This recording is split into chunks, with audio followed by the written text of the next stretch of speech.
bien le bonjour braves gens. Vous me reconnaissez? Mais si, je suis le Valeton, alias François, ou bien le contraire. Aujourd'hui, je vais vous conter une légende locale, adaptée par Jean Paglieri. Cette légende est racontée depuis le XVIIe siècle par les écrivains et les gens du pays des Hautes-Alpes.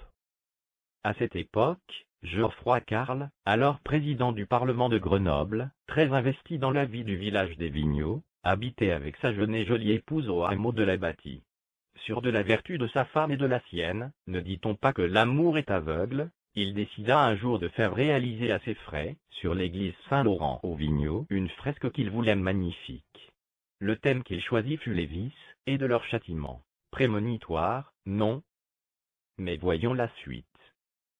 Pour cela l'inconcis engagea un jeune et séduisant, peintre italien, et pour être sûr de bien prendre tous les risques, il décida de confier à sa femme le soin de surveiller les travaux.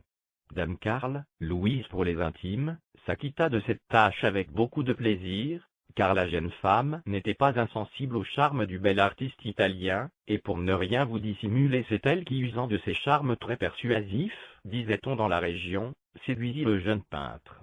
Leur amourette fut de courte durée, car c'est au cours d'une soirée à Ramas, ancien nom de la Roche de Rame, où Geoffroy Carle n'avait pu se rendre, que la belle dame de la Bâtie, décidément volage, oublia bien vite son pauvre peintre, et se laissa séduire par le seigneur des lieux. Et c'est avec naïveté dit-on que l'imprudente se rendit à l'église, pour surveiller les travaux au bras de sa nouvelle conquête. Blessé, jaloux et furieux, vous connaissez les Italiens, le peintre jura de se venger. Et voilà, à ce moment, nous pouvons deviner l'épilogue de l'histoire. Ce fut sur la fresque presque achevée, où il ne restait à peindre que les visages des personnifications des vices que l'artiste conduit décida de matérialiser sa vengeance, et ce fut ce prétentieux seigneur de Rame, qui hérita de la tête de l'orgueil, la colère, elle ira à merveille à Geoffroy Carle, le mari trompé, et la belle Louise Carle sera à tout jamais juchée sur un bouc, représentant la luxure. De retour de Grenoble, Geoffroy Carle n'a eu aucun mal à reconnaître les portraits, et compris les sourires narquois qu'il surprenait sur son passage. Fou de rage, lui aussi décida de se venger. Il paya et remercia discrètement l'artiste. Et dans le plus grand secret il mit au point un plan machiavélique pour assurer sa vengeance. Durant plusieurs jours il priva d'eau et de nourriture la mule de sa femme. Un matin, les habitants des Vigneaux virent partir Geoffroy et sa femme, lui sur son cheval, elle sur cette mule exsangue, pour visiter leur pré au fond de la vallée.